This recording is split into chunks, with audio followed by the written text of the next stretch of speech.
As it seems is that Trump is going to convey to the visiting South Korean president his sense that relying on China to pressure the North Koreans has not worked. The North continues to develop its nuclear weapons. It recently test-fired a missile into the sea. Now, the pressure is clearly on China. The Trump officials say that the U.S. is now going to crank up the diplomatic and economic pressure on China. Now, China accounts for 90% of North Korea's trade. There are indications that the U.S. will apply sanctions against China. The Senate Foreign Relations Committee Chairman Bob Corker has warned, quote, China is still not doing what China needs to be doing, and while we are working with them in a cooperative way, if they don't step up soon, we're then going to move to the coercive mode, unquote. I have with me Mr. Vishnu Prakash, the former ambassador to South Korea, joining us. Ambassador Prakash, is the United States expecting too much from China? Well, USA is trying very hard. President Trump has tried whatever he could during the April visit of President Xi to USA. President Trump tried to persuade President Xi, and even after North Korea kept on firing missiles, it was interesting for President Trump to say that President Xi, this is something that President Xi will not be very happy about. So they have tried to humor China, they have tried to persuade China, but fact remains that China is the sole savior of North Korea, and China is not willing to push the envelope beyond a certain point. So it looks quite difficult to persuade China to deliver. And while there are statements and strong statements, but that's about it. These are statements. There is a lot of rhetoric, there is a lot of shrill rhetoric, but as far as North Korea is concerned, they continue to do what they do, which is to cock a snook at the world. Just to wrap up this particular part of what we're talking about, just to give you an idea, reports are telling us, these reports specifically from Washington, that the military option is not off the table and that a range of options will be considered in the event that the North tests a nuclear device or a ballistic missile. National Security Advisor Harold McMaster warned, and I quote him here, "What we have to do is prepare all options because the president has made clear to us that he will not accept a nuclear power in North Korea and a threat that can target the United States and target the American population," end quote. There's a view that North Korea's nuclear weapons is what deters the United States from staging an invasion. Is that a fair argument? Well, India has joined in sanctions against the North, but do we have a choice there? Is it in our interest? The sense is that the US is back to evaluating the same options that President Obama had. All right, on that note, I'm going to thank Ambassador Prakash for joining us on the broadcast with his insight. Thank you very much, sir, for being with us here on WION. General Hasnain, I'll ask you to stay on with us on the broadcast because we're coming up to, I think, something that will be of great interest to you. And it happens to involve two countries in South Asia, two Asian giants, the tiger and the dragon. The Modi-Trump bonhomie show in Washington, D.C. may have triggered it, but India and China are again locking horns over an incident that also concerns the Indian state of Sikkim, which shares a border with China and also the Kingdom of Bhutan. In public, India's defense minister was hopeful that matters would soon settle down. Arun Jaitley, the defense and finance minister, has said this. Listen in.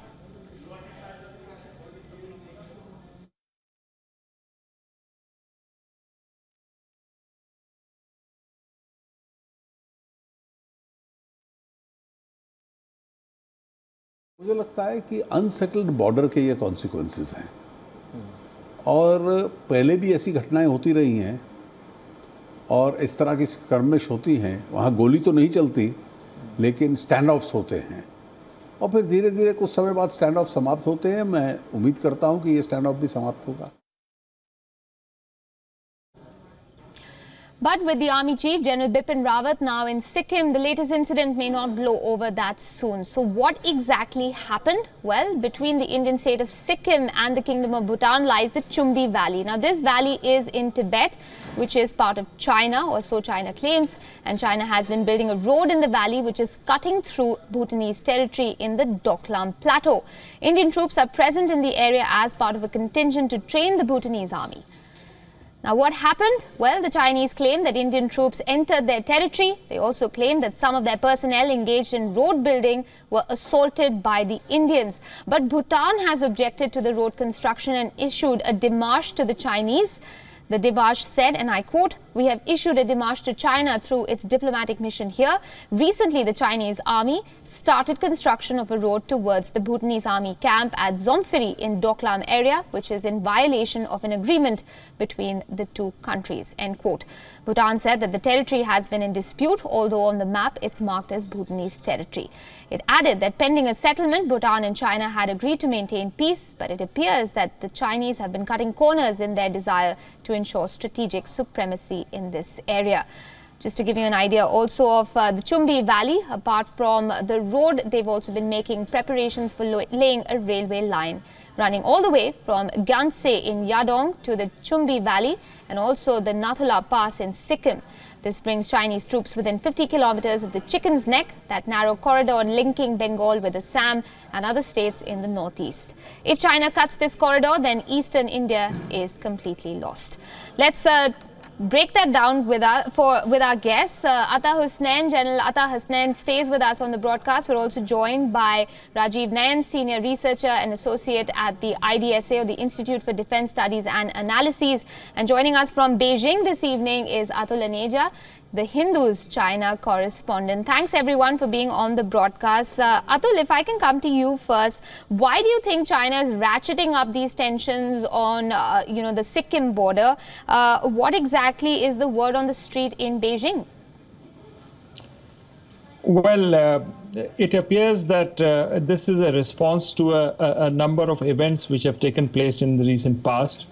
My own perception is that when the Dalai Lama visited Arunachal Pradesh, the Chinese had issued a very strong statements of saying that this had damaged relations, etc.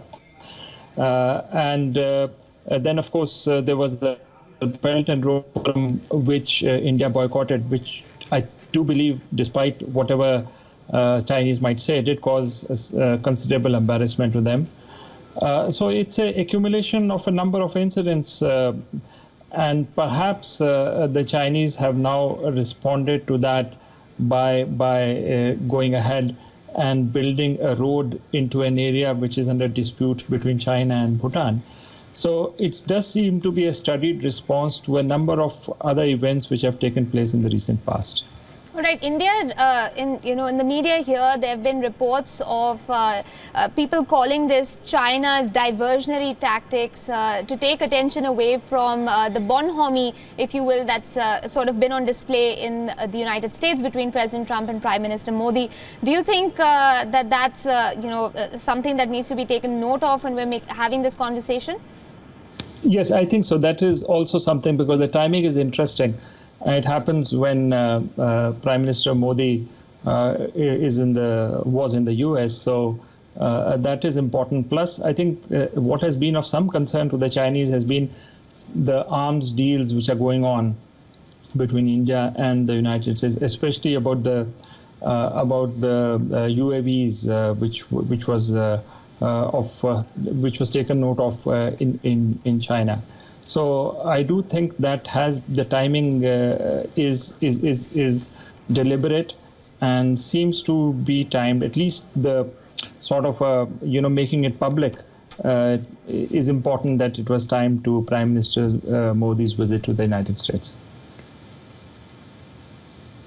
Also right now on the broadcast once again is General Atta Hussain. General Hussain, we lost you there for a bit. I'm going to come to you with the question I had at the start of this conversation. Can you tell us, as a former military man, how strategic is India's position when it comes to Bhutan, when we look at the larger geopolitical context?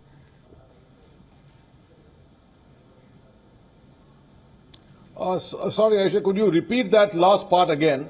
So I'm asking how exactly or how strategic is India's position in Bhutan when we're looking at the larger sort of geopolitical context of the South Asia region?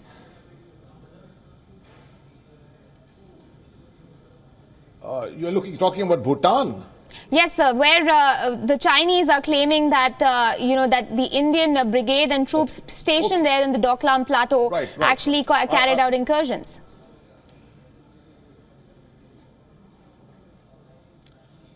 Sorry, I had a poor audio, but now it's quite clear. Well, obviously, this is a strategic standoff, there's no doubt about it. But to link it with the current visit or the just concluded visit of the Indian Prime Minister to the United States may not be entirely correct. Because this whole thing started off on the 8th of June and came to a head subsequently, and it's only been reported with the video reportage also coming in only recently. But that doesn't go away from the fact that Sikkim and the particular tri-junction of the Chumbi Valley, where the Indian, Bhutanese and the Chinese borders meet, is an area which has been devoid of tension for quite some time. There have been problems in Arunachal Pradesh, there have been problems in Ladakh, but this area has been generally quiet. It has generally been also agreed that the Sikkimese border, the border of the Indian border in the state of Sikkim, has been a settled border all this time, except a very small portion in the Dokala area in the Chumbi Valley at the Tri-Junction.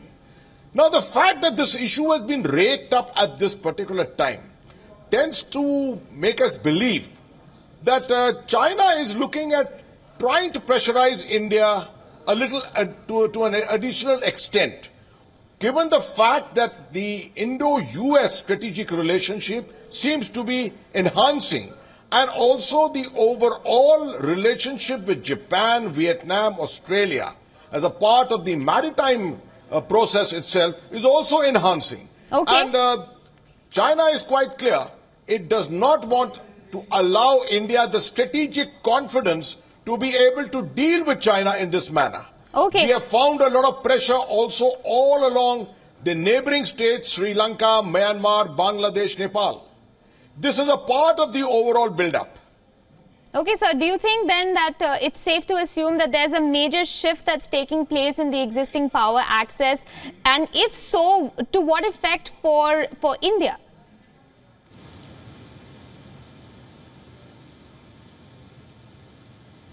Definitely, there is a shift in the Chinese stance overall.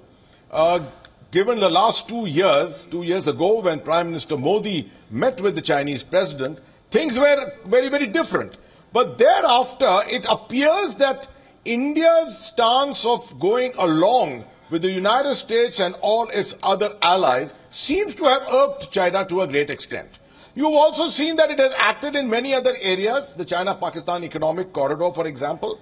It wanted India to be a part of it, but India didn't really feel the strategic necessity of being a part of it. There are other areas like the declaration of Masood Azhar as a terrorist, the non-admission of India into the nuclear club. All these issues have been building up over the period of last 2 years. To say that the current standoff is the culmination of all this may not be correct. It is, I think, just one other pinprick, one other factor, which is adding to the overall strategic pressure which China is trying to impose on India. Okay, I'm running out of time on the program. Rajiv Nayan, if I can take a quick question across to you.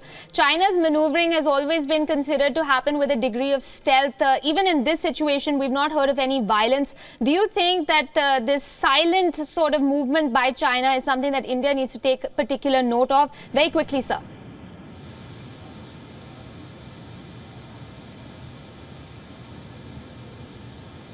All right, I'm being told we're not being able to establish audio connection with Rajiv Nayan. Unfortunately, we're going to have to close the broadcast on that note. But I'll thank all my guests first. General Syed Atta Hasnain for being with us on the broadcast. Also, Atul Oneja joining in from Beijing. And Rajiv, unfortunately, we couldn't get your voice in on the conversation. But we'll definitely try and fix that for next time around. On that note, this is me, Aisha Sindhu, signing off for this edition of Gravitas. Thanks so much for joining us. More news and updates on the other side as usual.